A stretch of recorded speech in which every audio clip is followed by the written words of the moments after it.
is on mute. I was there saying good evening and my mic was on mute. Good evening, everybody.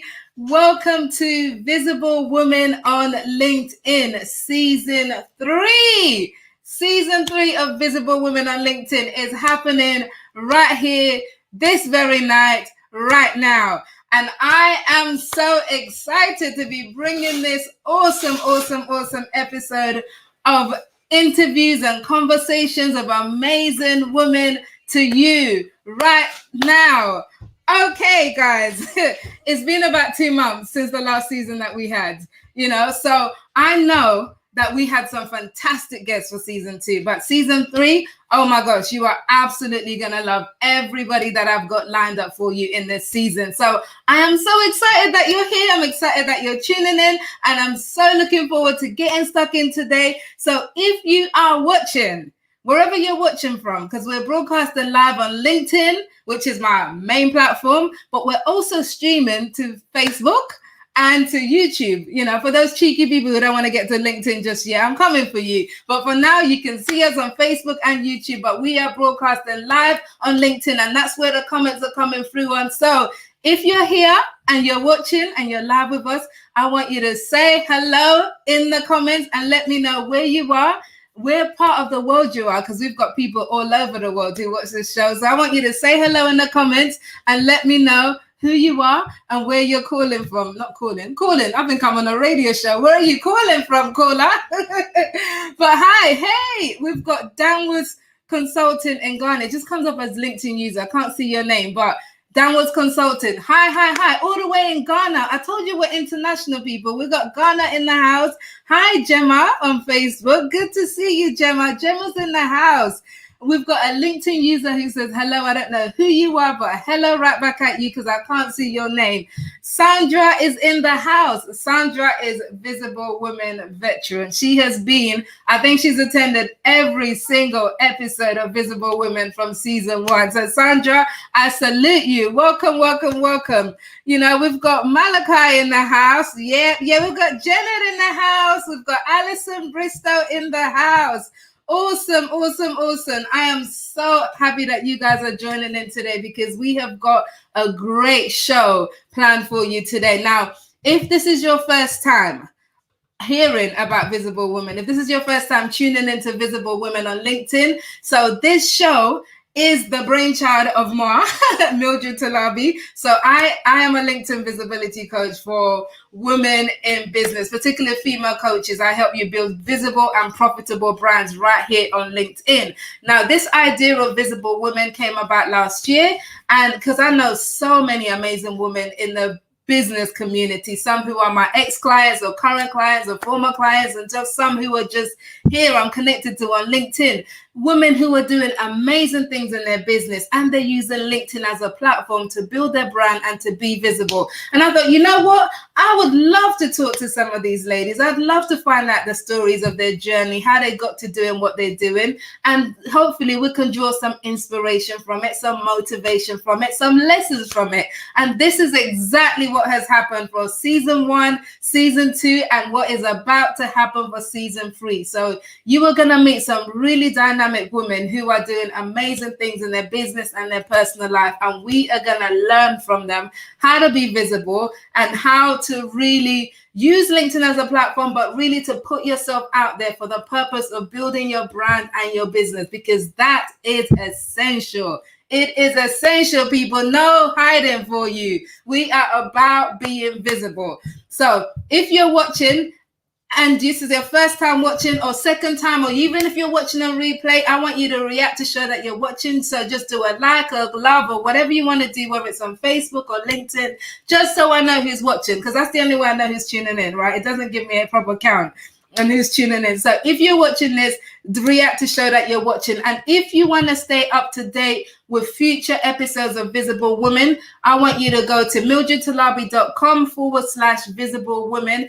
and register your details in there, absolutely free. What it means is I will send you email reminders about the show so that you don't forget, because you want to be here every Thursday. I promise you, it's going to be worth your while.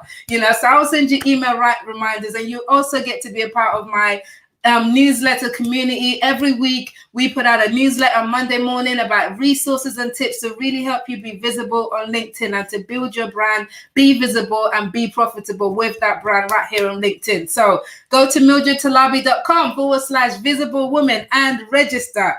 So I am about to bring my guest to you. But let's see who else has joined us in the meantime, right? And then I'm going to introduce to you the awesome woman that I have lined up for today's show.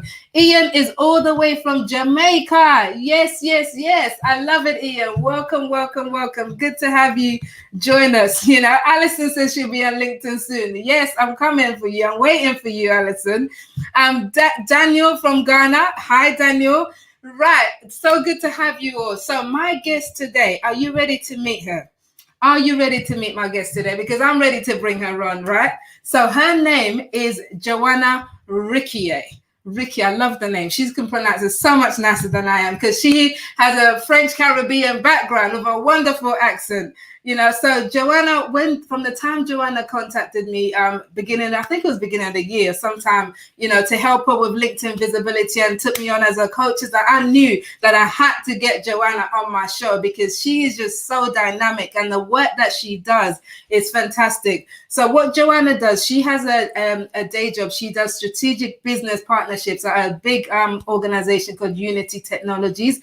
But in the night, at night, a lot of us side hustle. I side hustled for like 12 years before I went full time in this business, but at night, Johana is a champion for diverse voices in the field of gaming. Because guess what? If I asked you to think about what kind of people work in gaming, chances are you wouldn't say a Black woman. Right. So Johana is a Black woman who's built a successful career in gaming. And now she's looking to open the door for more people who are not your standard typical people in that field to get careers in gaming and to be noticed. So she is a champion for such diverse voices. And I can't wait to talk about it today, as well as her own personal experiences of climbing to the top, being visible on LinkedIn, and her challenges of ADHD people. There's a lot to cover today. So put your fingers to keyboards, to give a round of applause to my wonderful guest today, Johana, as I bring her to the virtual stage. Johana, are you there with us? Let's see. Here she is. Johana. Hi. Johana. Hi, everyone. Hi, Johana. Hi. Here she is, guys. Here she is. Jimmy, Chris. Hi, good to see you. Sarah Baptiste, welcome. Liz Hobbs. Hi. So, Johana, I'm excited to have you here. I'm excited. And what I like to do, I like to go back to the beginning. But before we do that, I want you to describe in your own words exactly what it is that you do in your job. What's your career? Okay, thank you very much for the opportunity, Mildred. So my name is Johana Riquier. I'm currently a strategic business development manager at Unity Technologies. And really, what does that mean? That means that we support many governmental and large enterprise to transform their economy, to really create that digital innovation, digital transformation, and supporting that with for the population. Okay, so one of the main goal for that, one of the main KPI is the economic opportunities, the number of jobs that are going to be added to the employment landscape. Unity. So what we do, we create solutions to ensure that the population gains sustainable and marketable skills in Unity, and that with those skills, they're going to be able to launch successful startup, market their skill to existing businesses, not only local but international as well, and help promote that region in the middle as a hub for real-time 3D skills. So that's my main job, yeah. And outside of Unity, as you said, so I speak at events.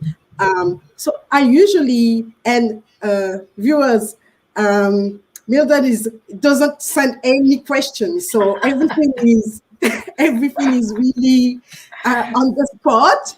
So we will see how good a speaker I am today. And so I work alongside some organization as well on diversity, equity, and inclusion. And I also started to advocate for Black professional women in the gaming industry. So the gaming industry is a vast industry. So you will say you will see the games on your phone, on your PS4, on your console, etc. VR as well. But there are people behind that. There is a big industry behind that. People that create the content, and some companies, and there are people that need to learn the skill to create as well those games. So let's look at it like that. You've got Game Academia, um, game studio, you've got incubators, you have VCs, game development studios, so the people that create the game. Then you have game tech as well. Oh my God, I forgot that. So game tech, like Unity is a game tech, a game platform, among other things. And you also have esports. You have the people that play the game and that play the game professionally now. Yeah, so I don't know how many of you knows about esport, but now it's something that's becoming very trendy. People, I know that there was one guy who won millions of dollars just on playing games. So here, I wanted to really highlight the Black professional in that game development space. Yeah. Why? Because highlighting the minority in the gaming industry will improve the content that we see. We improve the representation. So can you imagine that if you don't see people that represent the characters and everything, you won't actually uh, feel that you are included in that game. So, as well, providing a safe environment to discuss the challenges and the opportunities as well, and brainstorming about solutions to attract people like me, to attract over diverse demographic experiences and retain as well those people. Yeah. So, that initiative is named the Overlook Jones.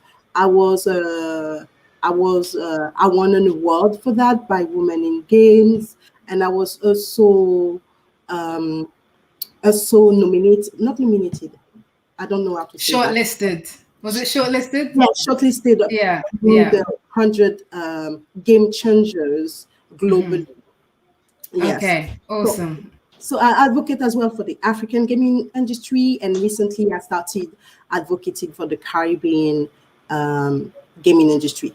And so last thing, I created that YouTube channel. Sorry, I talk a lot. I'm like Mildred.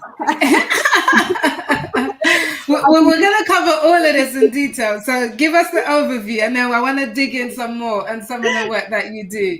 So, okay, so we've got the day job, and then we've got the extracurricular activities, the passion project on the side that you do. Okay, so but let's go all the way back to the beginning, because there's not many little girls who grow up, who are little and thinking, when I grow up, I want to be a games, and I want to be in a games industry. I want to be a games designer or anything like that. So take us back to your childhood, and what was little Johana like? What did you want to do growing up?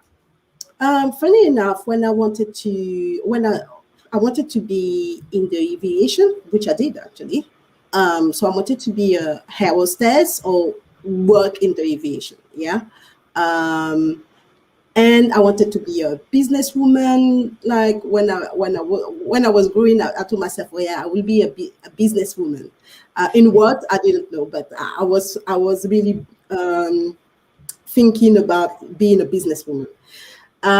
So I grew up actually I was born in France, and I grew up between Guadeloupe, which is a French Caribbean island, between Martinique, St. Vincent and Tobago, Trinidad, St. Lucia. So, that arch of Caribbean and French Guiana. Up when I was 12, then I went back to France and I started working in the aviation up till when I came in the UK. So I've been in the UK for 13 plus years. And I was given this opportunity to work in the sales team of Unity. And I can tell you a thing. At the start, I was like, oh, I don't like tech. I don't like things like that. But when I went for the interview, more and more, like I think I had 2 or 3 interviews, and more, I was like, oh, that's great. That's great. That's a great opportunity. That's great. So that's how I end up in the gaming industry. And I have to say, it's not that easy. And actually, people complain that it's really hard to get into the gaming industry. So it was kind of by accident almost Yeah. for you. Yeah. Okay, so it wasn't intentional. No. Okay. Mhm. Okay. All right. So take us so again, going back to your childhood. So you were born in France, and then did you move to Guadeloupe after that, or at what Yes. age? So my mom took me. I was not even 1 years old. Uh, that she took me to French Guiana first. So we did 1 year in French Guiana, 2 years in Guadeloupe. But because we were going to private school, religious private school, so we were not missing anything. So we were always switching country for the period of 12 years. Yeah. Mhm. Okay. So you traveled a lot in your early years. Yes, definitely. Yeah. Okay. That's why. So That's why I think I got that. I wanted to be in the aviation industry, air hostess, because we were traveling a lot as so unaccompanied minor. okay, Mm, okay, interesting. mm. So your mom or your where did the entrepreneurial idea come from? We get the aviation from the traveling. What about being a businesswoman? Where did that come from? Wanting to do that? I don't know really. I just remember that I was dreaming of that. I was seeing.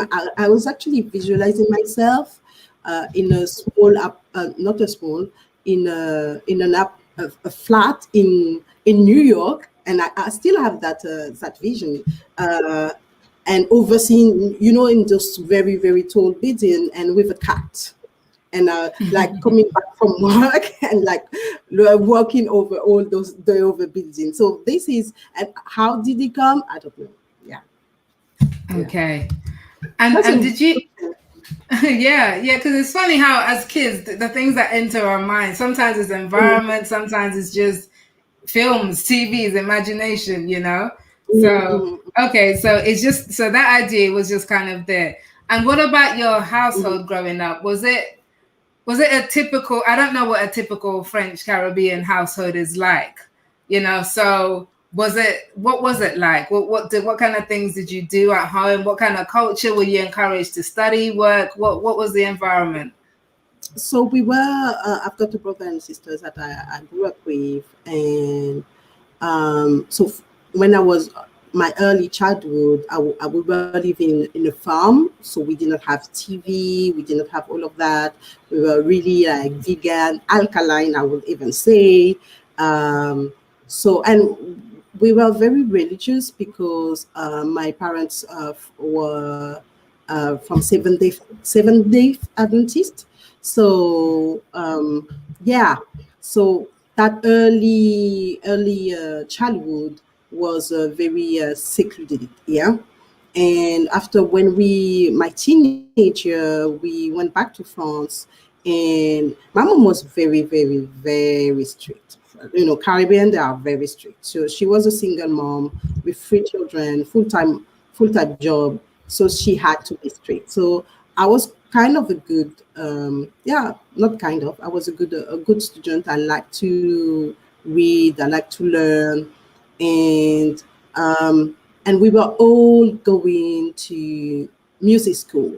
So my childhood was between my teenage was between school, music school, and church. Yeah. Okay. Mhm. Okay. Quite a combination. So what instrument can you play instruments? Yeah, and I'm going to tell you when I say that, people are very very amazed. I was playing the Ooh, tuba, you know, the big thing. So that big fat imagine, thing, yeah. yeah. So imagine, first of all, the population of Black people in a music school was quite small. Yeah. So I was doing that, and I was actually doing. I was playing an instrument that nobody was playing, like even like over people from over demographic experience that didn't. It was not sexy for them, and for me, I always had that mindset that I wanted to be different. I don't want to be like everybody. Yeah, I want to, and it wasn't like I didn't tell myself, oh, I'm going to do the tuba because I want to be different. I was just attracted by that. And that actually allows me to go and play with big orchestra and travel in France because I was the only one in that area that was actually playing this type of instrument. I was even um, called for to be a guinea pig for teachers. So you know the trainer when they were sitting their exam of teaching music, I was called to sit in for them to be to do their thing. So yes, that was the type of instrument that I was doing. So reading the music, of course, etc. Can you still play the tuba? I think if I have my hand on the tuba, yes, that is only free piston. Yeah. Okay, okay. So Mhm. once you can play, it doesn't leave you. I don't think so. Yeah. Okay. Mm. Okay. Okay. I want to come back to something you just said. But Chris wants to know. Chris has asked the question. So she said, being on the farm. And by the way, if you do want to ask Johana any questions, feel free to drop it in the comments like Chris just did. So she said, being on the farm as a child, did you find yourself very creative? I think we were all creative. Of course, you don't have anything to do. You don't have a TV. You there is the environment is only the countryside, the nature, and some animals. So we had to be creative as children. And playing together, I remember we were actually creative. So I guess that this really uh, cultivated our creativity. So I always say that I'm a hybrid between a business person and a creative person, and I don't want to leave that creativity ever. Yeah. Okay, okay. So, all right, so that's great. So the creativity was kind of innate from young. So you said that you always wanted to be different. Why is that? Where did that come from? What were you trying to achieve with that? What do you think? Yeah. So as I was saying, it wasn't something like it wasn't like, oh, I want to be different. You see what I mean? I need to Mm-hmm. be different. It's like I always find myself being different, and I was Okay, always comfortable being different. That okay, difference as well. Yeah, but I okay, always the thing is that I always realized that I was different after the event. I don't know if okay. how to explain. Now it is very in your face to think that you are different. But at that age, you don't really see that you are different, except if someone tells you. You know. Hmm.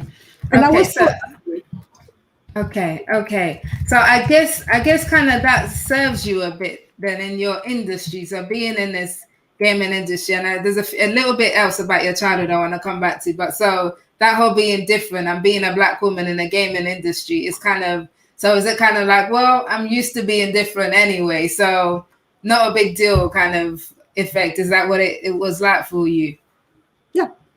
That's true, and that's continue to be like for me, and I would say, you know what, Mildred, doing that job really highlighted my senses of my differences. However, I don't, and the whole, you know, the whole environment, or how our current society, really highlighting our differences, really actually opened my mind to my differences, and actually seeing that I was different. Yeah. Mm. Okay. Okay. It's interesting that you, as you said, it was kind of noticing the difference after the effect as opposed to during it. Because I guess if Mhm. you noticed it during it, it might have affected the way you felt about yourself, Exactly. perhaps, or Mhm. Mhm. behaved. Yeah. Okay. Yeah. Okay. That's awesome. Okay, so one more element of your childhood, because you said you were kind of between education, music, and religion. How did what was the religion, the church? Was it that part of, how did that affect you, your upbringing, and how much of that stayed with you growing up? Uh, for me, I would say that it was very strict, but the things, do as I say, but don't do as I do. This is what my comment here, and I'm going to. Okay. Let's hope mommy's not listening, right? No, mommy is not. No, no, she's no more as well in the Oh, okay. in that in the religion. Yeah. Oh, okay. All right. So that's not something that stayed with you. You kind of grew up with it and left it there. Yeah, yeah. I Okay. was like 17, 18, something like that. Yeah, 17. Mhm. Okay, sure. All right. So moving back to your career now. So you entering, so you entered this gaming industry. Was Unity your first experience in the gaming industry? Sure. Yeah, it was. Yeah, it is. Yeah. Okay. So prior to that again, so what did you study? Are you academic? Because you said you was like learning, you were a good learner. So did you go down that Yeah. university pathway to get to your role? Yeah, so I go down to the Unity pathway. I went to university pathway. I went to a university called Paris 13 for historic and politics science. I was um, very early on. I was very interested into our history, and you, and that go back, it's going to be a long. So I was interested in the history of our population. I'm from the Caribbean, but when you go to the Caribbean, you will see a whole spectrum of skin color, of people, and demographic, diverse demographic, but they're all from Guadeloupe. Yeah. So I started. Learning about that when I was in college before going to uni. And then when I went to uni, um, I didn't like uni. I didn't like the history at university. That wasn't what I wanted to do. So I told myself I need to change and to go into international business trade, and perhaps I will have this what I want to do, because behind all of that, I've always had, I wanted to be a businesswoman, but I always had that um, helping people. So from a young age, I was always supporting, always being a leader in the scout, in the community. So, the church, even when I was going back to Guadeloupe. So I always had that, okay, let's go. So that's why I took politics science, because I wanted to be a politician as well. So to help the people. At that time, I was a very politician, so I was considering myself from being a leftist, far left, power to the people, blah blah blah blah blah blah. Yeah. So, but after that, I really have. I told myself, oh, I'm not going to be able to help like that because I don't like the system. And this is where I really started. Actually, my early 20s. Really, this is where I really started to see that I was different, uh, based on the system. I didn't understand why some things were not working, and some people were telling me, oh, to get into that school you need to have connection, you need to have that. All of that was really foreign for me, and I didn't understand it until very late. Mm. And were you in France still at this time, or have you moved over to the UK? No, no, I was in France at this time, and I met my ex-husband very early when I was when I was doing my BTS, as I said, in international trade, business trade. So I got married very early as well. I was 20. Yeah. Okay. Wow, that is very young. That is very young. And now Mm. you've got two boys now, haven't you? Yes, Two young boys.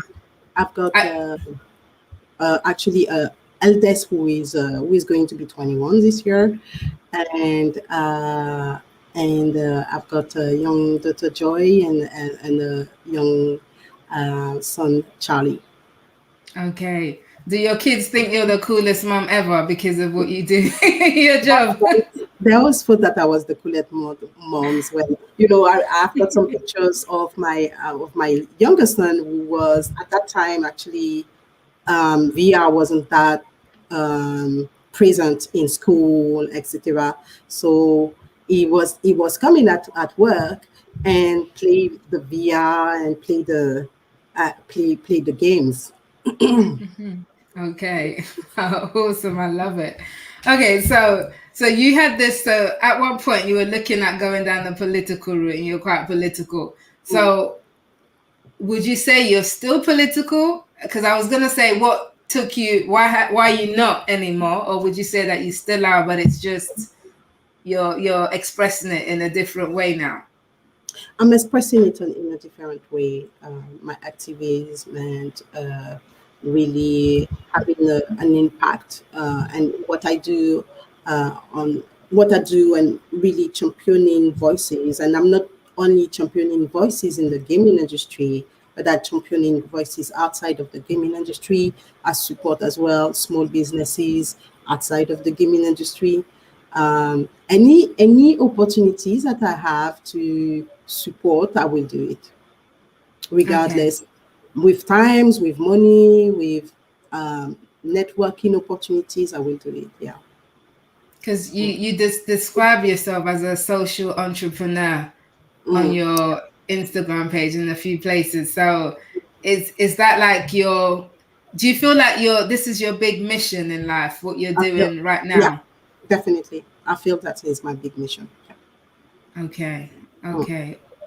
Okay, awesome. And what you're also doing successfully, would probably say, is so you're balancing Unity is a full-time job, right? Mm. Mm. Okay, and you're balancing that with your side passions, and and what you're doing on that side with your which we're going to talk about in a few moments. How do you do that? Because there's some people watching right now who are in the position that they are at work and maybe they like their job or they don't like their job, that's irrelevant, but they have other things that they want to do, but they don't quite know how to achieve that balance of time and energy and all of that. How have you made it work?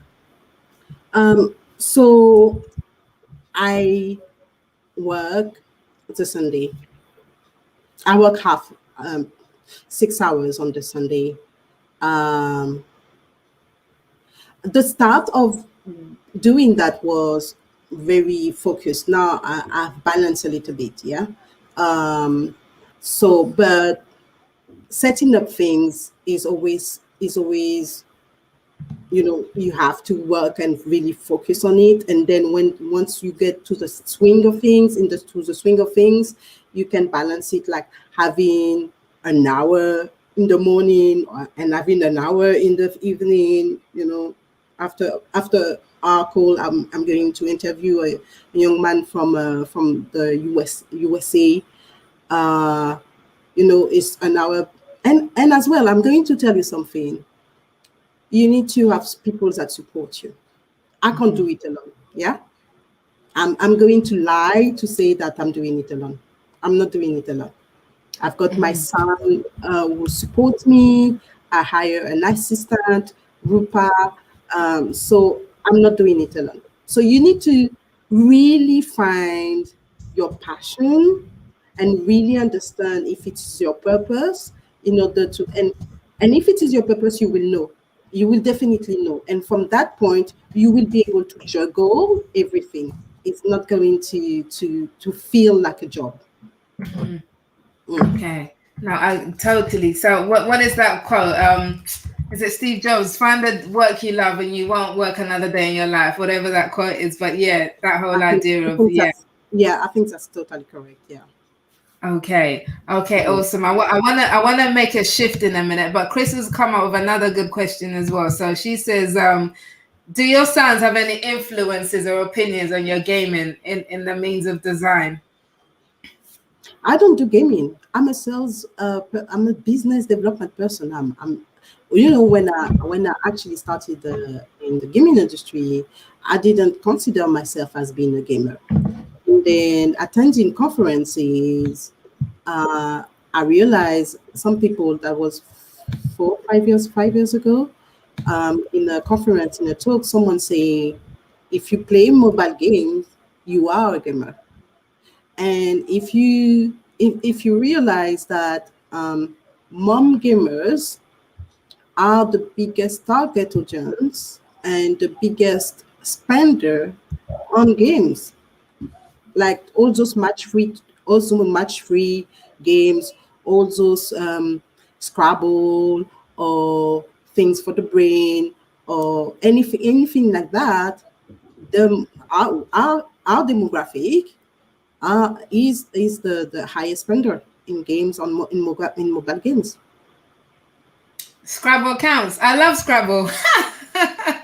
I'm Yeah. really good at Scrabble, by the way. Anyone, I'll put you up a challenge on that.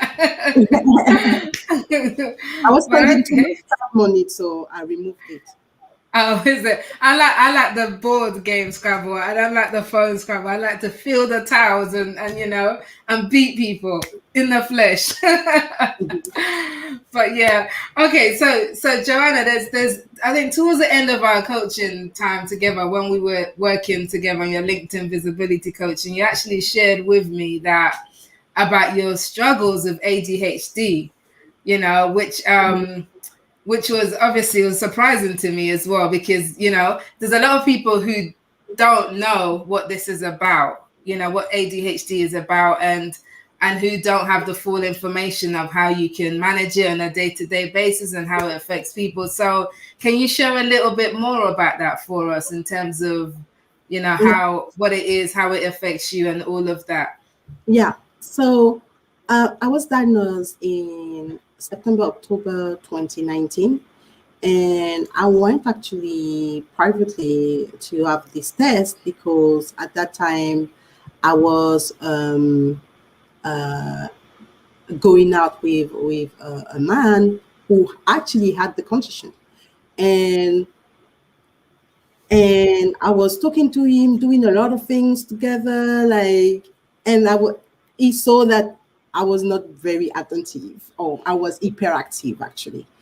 I was impulsive and etc. So he said, you may have ADHD. You must check that. I said, really?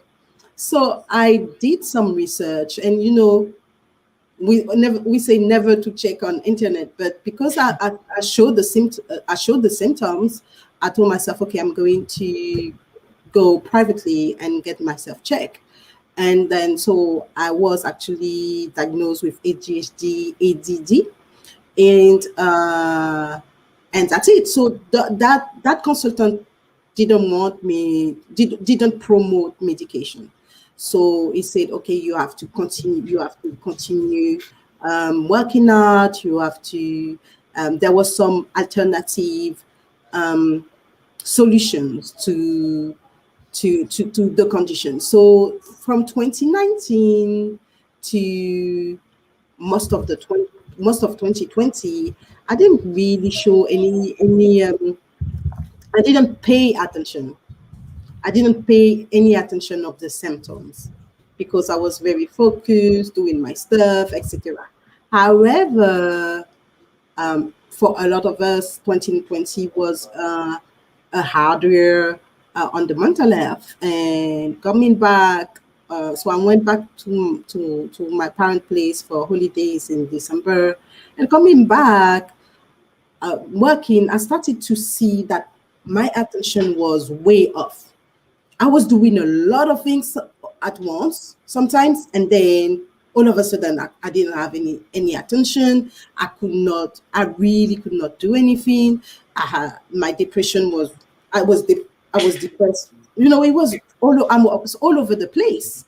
And so, well, when you say when towards the end of our engagement, I did tell you that I was going back to the consultant and to double check everything to see what was going on, and because I needed to focus and prioritize and, be able to rest and be able to speak. Yeah, one of the things that I realized that I was all the time, I was interrupting people when they were talking. Yeah. And it was even annoying me, but it was like I could not, I could not And you stop couldn't it. help it. Yeah, I could not help it. Yeah. So I was impatient, all of that. So I want to see, I'm not going to say it was a Zoom call. And he put me on medication last month, actually, with a very, very small dose, which did not really help. So today we are the 6th. So today I'm on a higher dose. Um, But for example, if I had a lot of things to do, it's going to be, I really need to be self aware in order for me to be focused, to have attention to details, to really prioritize. So I'm going to tell you something. I don't know why, but the ADHD helped with my creativity. Yeah, and how, but it does help. I don't know how to describe it, but it does help with my creativity. It does help to with it's not something bad. I just live with it and that's it. So I'm careful. I'm more self-aware. So for example, now every single thing is written on my calendar. Yeah, because otherwise I will forget. Okay. And Wow. now the time, mm, now the time to prep things as well. Okay. Yeah. Mm. Okay. So, because I don't know about other people, but I always thought something like ADHD is something you can only get diagnosed with when you're young. So, is it something that you've had from young, but only didn't know until now, or did it just come upon you, type of thing? I think I think you can be diagnosed in what's an adult as well. They ask you questions about your childhood when they test you. Um, you can be, and I've read articles that you can actually be diagnosed with ADHD when you adult. And I read also an article saying that a lot of mothers were more and more diagnosed with ADHD. So working mother. So I don't know what are the research around that, but this is an article that I read. Yeah. Okay. Okay. So Sandra's asking, I think you mentioned it, medication, but just to clarify, how do you now control your ADHD? So I continue. So I work out almost every day. I'm vegan. Uh, I meditate as much as I can. At the moment, it's a little bit ho-ho, but I meditate. And one thing that really helped me during that period, and I'm continuing, I'm going back to it, is powerlifting. So powerlifting is a discipline that have three main weightlifting, and so you have the squat, you have the bench press, and you have the deadlift. Yeah. So I started doing that in end of 2018, and I competed the beginning of February 2019, and I was really, powerlifting for me really helped me with everything. It helped me with confidence, with visualization, with feeling good, with sleep, etc. So now I'm going back into it. Yeah. Wow, awesome. And Chris wants to know if your ADHD has benefited your gaming work in any way. I think so. As I said, I think the ADHD support my creativity uh, to a certain extent, and I think he has helped me with what I do today at Unity. Yes, definitely. Mm. Okay, awesome, awesome. Well, comments in here about thank you so much for your honesty. And Janet says powerlifting. Wow, I must try this. I rate anyone who does anything like that because I've tried to do those home workout with the weights and I'm a lightweight. I can't manage it. So you know, so that is fantastic. Right, let's talk in that we got some in the last shift in the last quarter of this interview. I want to get to the visibility part because obviously this show is about women being visible on LinkedIn with your business, etc. So first thing, what does the word visibility actually mean to you when you hear that and when you use it? Visibility for me means that I'm going to be seen by people, but beyond that, for me, being visible means that the initiative and projects that I work for are going to be visible. So it's always what I have in mind. So I don't like being visible, to be fully honest with you. Uh, However, I like to be visible for people because, again, I will be going back to my childhood. I didn't care if I was different, and I have this. So yeah, let me be visible because I'm going to be able to advocate for these people. I'm going able to see, get in touch with that person, and really push some agenda. So it's a tool for me for my activism. Okay, okay. So it's not so much for yourself, it's for your cause. Yeah, definitely. I Okay. actually, when I created my LinkedIn company account, I put making you visible. So it's really a tool. Yeah. I love it. I love it. So Yeah. when you say your LinkedIn company account, you mean for Johana Riquier, not Yes, for that's your correct. personal brand. Okay, awesome. So how did you get onto LinkedIn? What's the journey? What's the pathway that brought you to LinkedIn? Well, I joined LinkedIn almost like everybody around 13 years ago. I remember that I was still in the aviation at the time. So I joined LinkedIn because it was a platform to find work. And so every time that I was going on LinkedIn, it was to find work. And sometimes I didn't go on LinkedIn for month and month and month. And then when I started actually at Unity, this is where I started to use LinkedIn to find my prospect and client and to keep in touch with people that I was connecting with in conferences. So the gaming, the tech industry, they actually use LinkedIn quite a lot. So this is how I created slowly by slowly. Every time that someone was talking to me, I was adding them on LinkedIn. I was adding them on LinkedIn. I was adding them on LinkedIn. So this is how I grew very slowly my following and my connection. And when I really told myself, oh, one day, all of a sudden, I told myself, oh, I need to put that on LinkedIn for them to understand what's being done, you know. And so it wasn't for July 2019.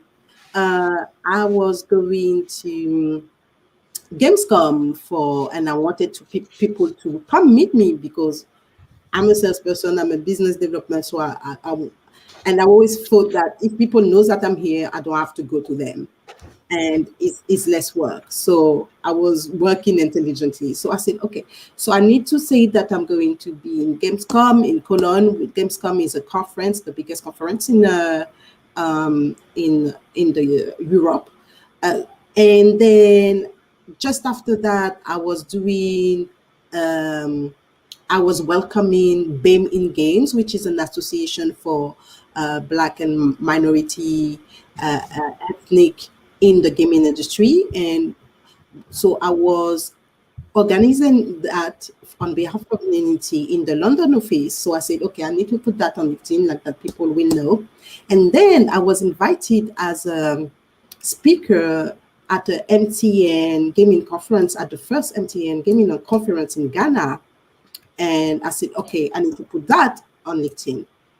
And all of a sudden, in my head, I told myself, oh, okay, so that's going to be good because like that, people will be attracted to the cause of Black and minority um, ethnic in gaming, and people will know that there is actually a gaming development ecosystem and a community in Ghana and in Africa. So for me, it was always about making visible those initiative, project, cause, organization. Okay, so yeah, it's always been so early on you caught on to the fact that by essentially shining a light on yourself, you're Mm, shining a light on the causes mm, that you care about. mm, And that mm, LinkedIn is a platform that could help you do that. mm. Yes, Okay. that's correct. Mhm.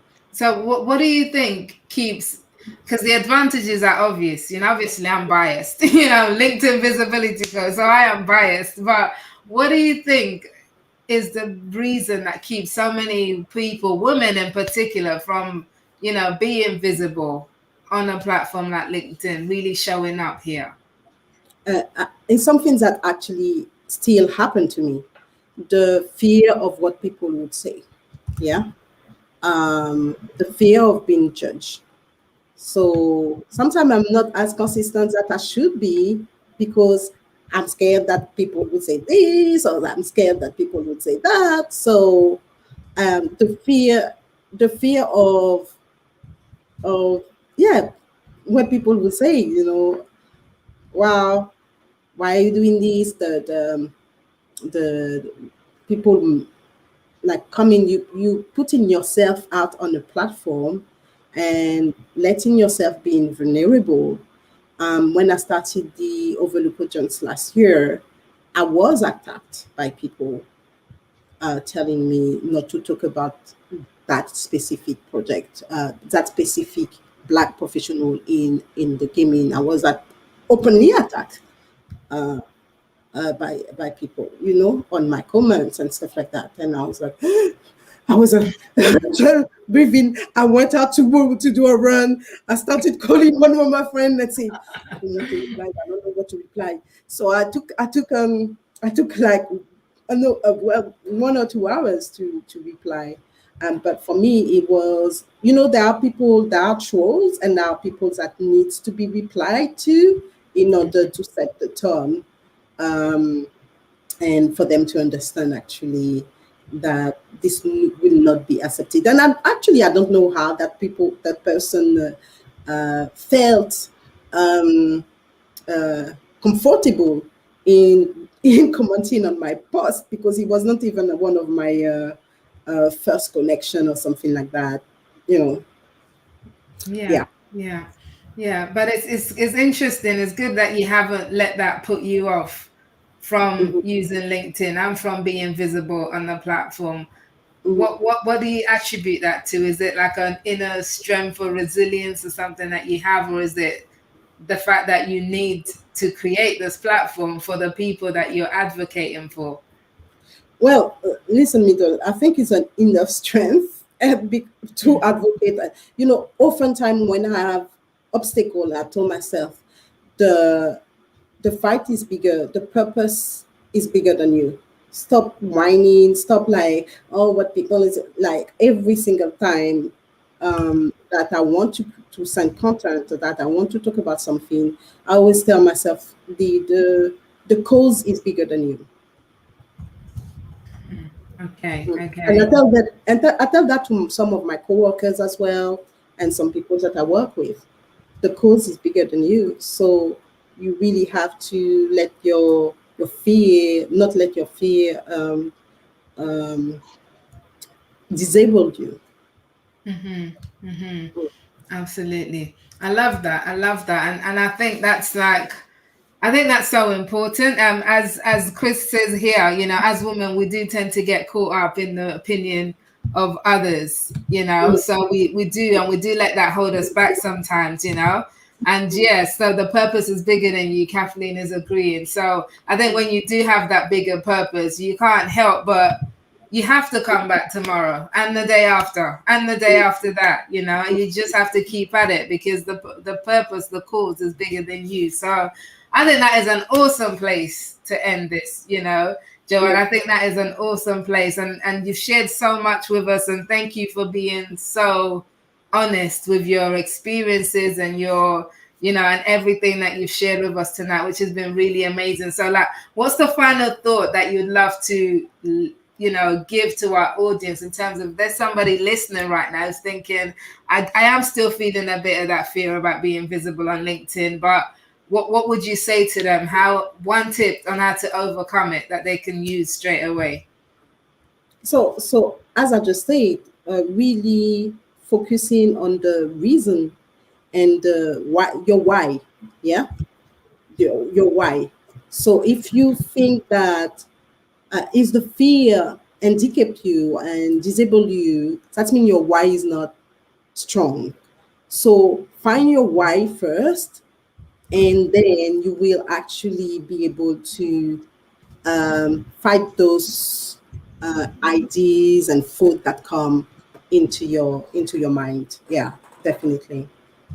Love it, love it, absolutely love it. So, and it's clear that you found your why, Joanna. So that is awesome. Thank you so much for sharing that with us. So now I know the ladies and the gentlemen who are listening tonight, they're gonna absolutely want to get in touch with you, to connect with you. What's the best place that they can do that? So they can contact me on LinkedIn. I'm on it all the time. It's like my Facebook. Uh, Mine too. yeah.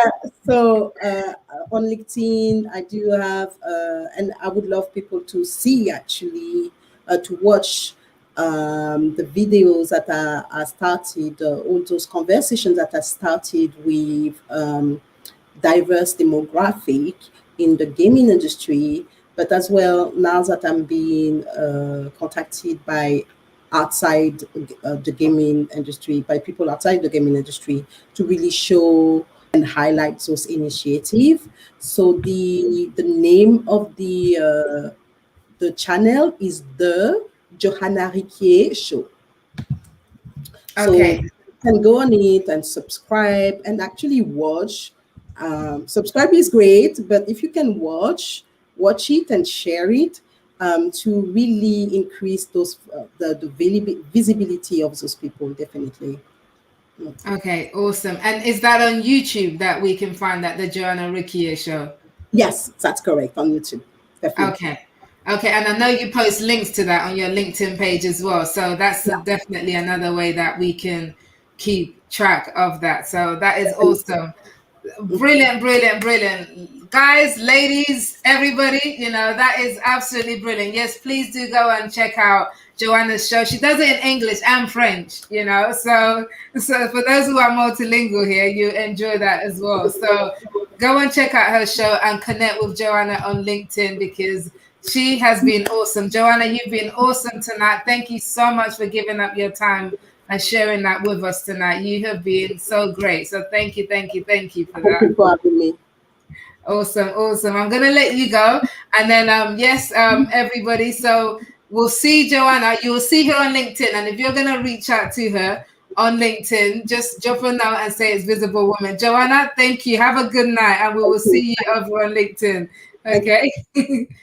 So, right. So that was brilliant. That was brilliant. I am so happy that we've kicked off Visible Women on LinkedIn. And that was Johana Riquier, who was there with us, and so many takeaways. And I know you guys are particularly loving what she said about the cause is bigger than you. So drop your takeaways in the comments. Drop your takeaways in the comments. I'm going to go through it and I'll pull a few of them and post it on tomorrow for a summary.